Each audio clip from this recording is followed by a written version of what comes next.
Hey, what's going on guys? It's Tom Mason here, back with another video, and today we are going through the wild photo review and giving some feedback on images, as well as giving you an update about what's going to happen with this in the future. Now firstly, I'm so excited for all of you guys who entered and got involved. Had like 100 odd images through on Instagram, more on Twitter.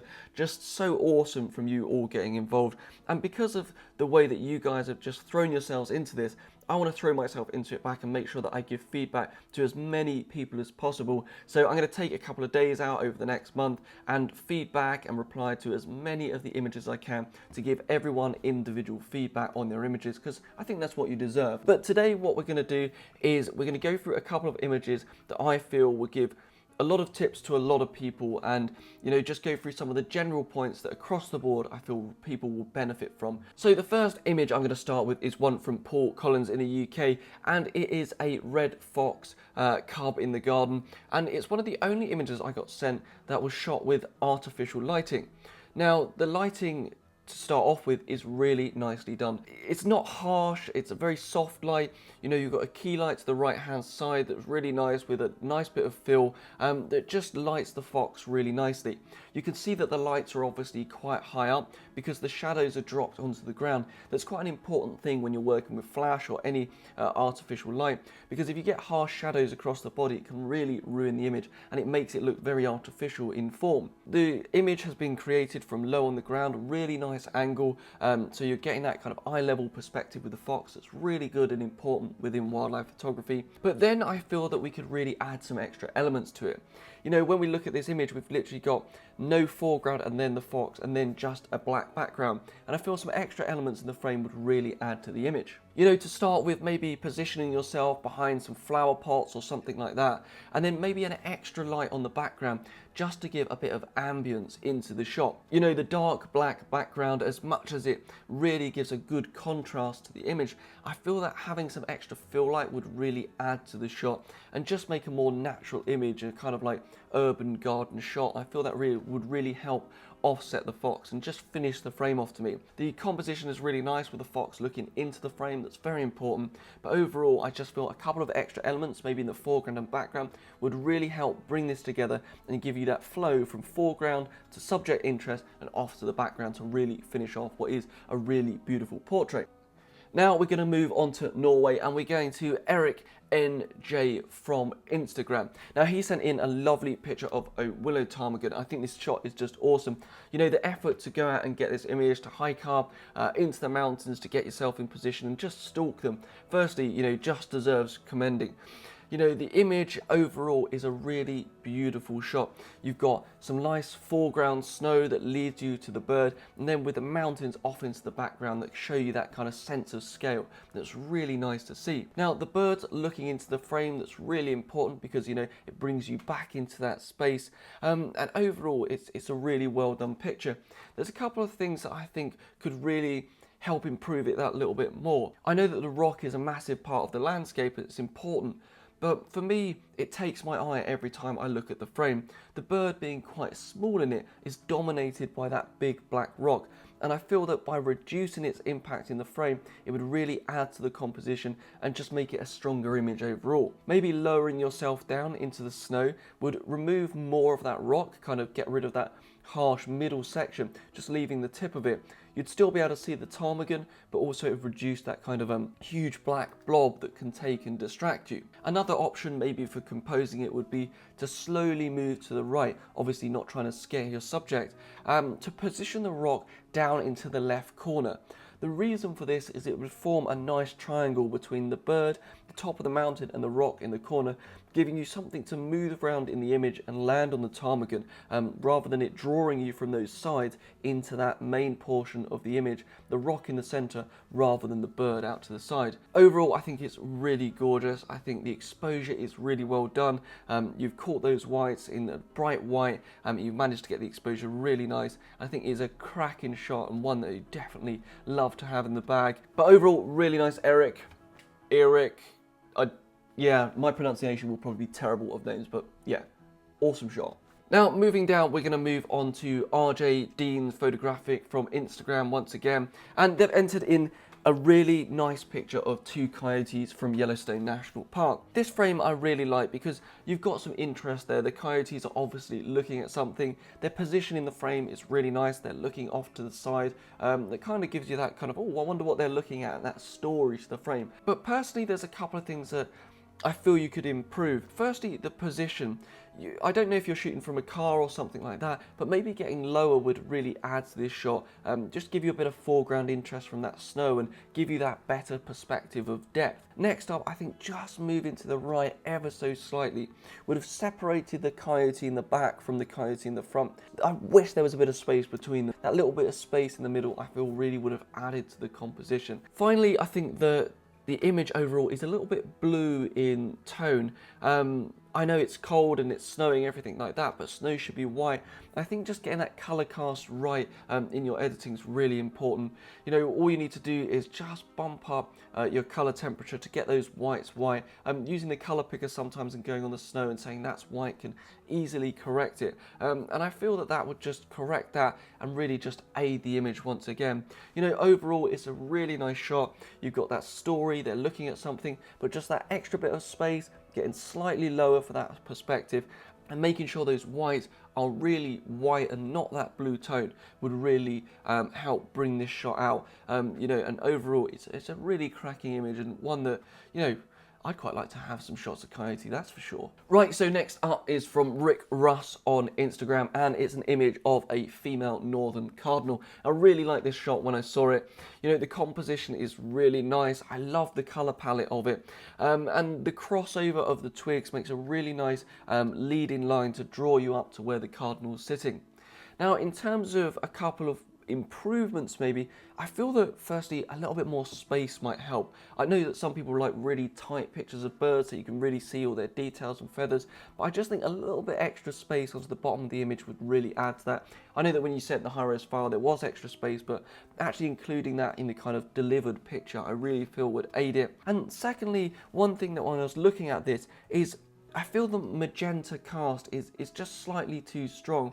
This was something I saw with a lot of people's images, that sometimes color casts were just too strong in different ways, and they just made the colors look slightly unnatural. I think with wildlife photography, one of the key things is to get very natural color palette. And I feel that it's just a little bit too much magenta in this shot. Maybe just bring that down. I think it would have a much more natural color palette and really just bring it to life. Also, I think when you bring it down, you can bring up that saturation in the color a little bit higher. You know, just bring those colors and really pop it so you get that nice orange in the beak and stuff like that. But overall, it's a really cool shot. I love the composition. I love the way the bird's looking into the frame. Its position is great. The fact that you've got that focus locked in through twigs and things like that is really nice to see. And just overall, it's an awesome shot. Just a little bit more space, lose the magenta color cast, and I think it'd be really, really nice indeed. Right, we're still with Instagram, and now we're with Devin_CS from Los Angeles with his image of a rufous hummingbird. Now, to start with, hummingbirds are really difficult birds to, you know, photograph. You see so many going to feeders and stuff like this, but he's on a natural perch that I feel is really cool. With the shot, the lighting is really nice. You've got that hint of sunlight that's really just catching the details on the feathers, that's really bringing out the frame. I think overall, your image in terms of your processing is excellent. The colors look very natural. All of the highlights and stuff like that are brought out, and you've got really natural tones in it that I think is a really important thing within wildlife photography. Constructive feedback would be that I just like the bird to be looking into the frame. I know that that's so hard to do when it's looking one way and trying to get it out, but maybe instead of composing it with it looking out of the frame, maybe just moving your frame across so that the bird's looking into the frame. Now, I know that those sticks on the other side might not have the beautiful red flower that you've got on the right hand side, but I feel that with a bird looking into the frame, it always aids it.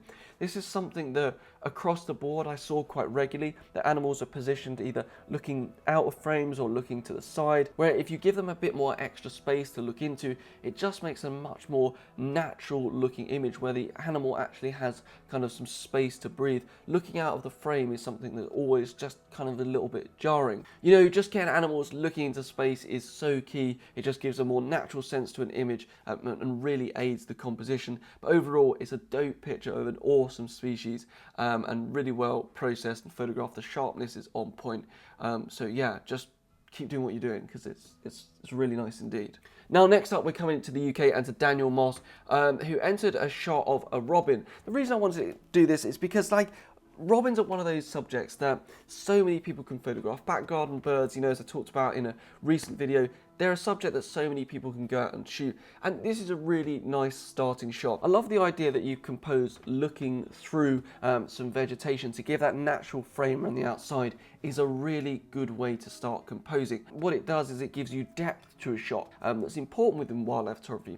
I talked about in some of these earlier pictures that because they have no foreground elements, it doesn't give you the perspective of depth, but here we've got that because we've got that natural frame. I feel that how you could improve is firstly, get a bit lower to your subject. If you got dead eye level, what you'd find is the depth perception would be more pronounced because you get a more out of focus background, your subject would be pin sharp in the middle and that out of focus foreground. But also your subject would just look more natural being at eye level. It looks more comfortable, it just looks kind of right, like you're viewing it from another animal's viewpoint. Your exposure looks really spot on, to be honest. You've caught those highlights and got everything in the right tonal curve. I just feel that getting a little bit lower to get to that eye level would really help make this image pop. You know, just keep cracking on with the back garden stuff. It's one of the best places to train. I can see in your caption that it's one of your first shots with your new 55 to 300mm lens, and just keep pushing it in the garden. You know, keep framing up, using the same location and experimenting, because by working close to home and consistently going back and shooting the same stuff, you'll get some really nice images. Overall, really cool, and enjoy your new lens. Right, so for the second to last image, we're going to Sean, or Orangutan Sean, on Instagram, and he's put in a picture of a hare. I love hares, and it's probably a slight bias to why I chose this. To start with, the shot is really well composed. I love the fact that you've got a very harsh line at the top of the image, breaks up those thirds. You know, that rule of thirds, compositional rule, is really adhered to here. I like the fact that you've got some lead in depth. You're getting low so you can see that snow gradually kind of bleed into the grass before you get to the hare, and that's kind of what I'm looking for in terms of an image. Still, I feel you could get lower to the ground to just get that shot straight across and blur it out even more. And also with that, you get some more blurred nature to your rear background. I think you're probably shooting about f5.6, and maybe that might be what the lens is restricted to. The sharpness is really good, but I think it looks like it's quite a cropped image, so maybe trying to get a little bit closer, crawling in on your front, possibly using a low level high to get you even closer to your subject might work quite well. You know, I like the shape of the ears. The fact that it looks very comfortable in your presence is a key thing, again, with wildlife photography. When animals look startled, when they look worried, it can really kind of ruin a frame, but here the hare looks really comfortable with you there shooting pictures, and that's really nice to see. Overall, a really cracking shot. Composition's on point, it's looking into the frame. You know, the color's really nice. I think that it probably is slightly a bit warm, so bringing that down in your Lightroom, whatever you're processing, and just bringing it a little bit cooler would really add to the shot. But overall, really nice, cracking work, Sean. So the last image is from Korsneb on Instagram, and it is of a moose in the trees. Overall, the frame looks really nice. You know, you're looking through foliage, obviously working through trees. You do have some out of focus branches that are kind of over the moose, but I think that probably that's just the way you were shooting from. It would have been difficult. I think you've done really well to lift your camera, get that viewpoint through to get the sharpness on the moose's head. And I feel that those trees really add to the idea of walking through the forest and that idea that you're stalking a subject. That's really quite cool. You know, overall, the color's quite nice, but I feel like the green tone is slightly too strong. And also one thing that's a little bit distracting to me is the fact that it's slightly bent. I think you need to straighten your trees up, because every time I look at the image, I kind of slightly bend my head. I feel that if you brought those trees up so everything was straight, it would just look a lot more natural. There might be a reason for this, you might have cropped something out, anything like that, but I think straightening those trees would aid the composition and also make it kind of a more natural image to look at. The idea of the depth is great, looking through trees to your subject. Composition is on point, with it off to the side with a lot of space for it. Very natural looking image. You haven't kind of blurred out too much, so you still get the impression of trees, and overall it's a really, really nice shot. I just think straightening those lines up and possibly reducing the green in the image would really add to it, and overall it's cracking. And keep shooting moose, because I'd love to go photograph moose one day. So there you go, there's 8 images and a rundown of some of my feedback and thoughts on them. You know, across the board, some of the key things to think about are making sure you compose with space for your animals and creatures to look into. Secondly, to add the ideas of depth into your images by getting low, maybe shooting through something and having a distant background to give you those key points of the foreground, interest in the center, and then off into the background. And then finally, to make sure that we get our colors in a really natural way. Magenta and green casts look really unnatural, and largely when you see them, it makes you think, oh, that doesn't look how it should look in the wild. So getting that right is key, and in the future I'm going to do some videos on how I edit and how to get natural looking colors, because it is a really key thing. You know, but overall across the board, really impressed with so many of the images. I'm going to be going through giving individual feedback on as many people's pictures as I can. It's going to take me a while to get through them all, but keep your eyes peeled for comments on your shots, because they will be coming soon. Thank you very much for entering all your images and getting involved. We are going to announce another one of these, but I'm going to be doing it slightly differently in the future. Thank you very much, and yeah, I'll see you in the next one.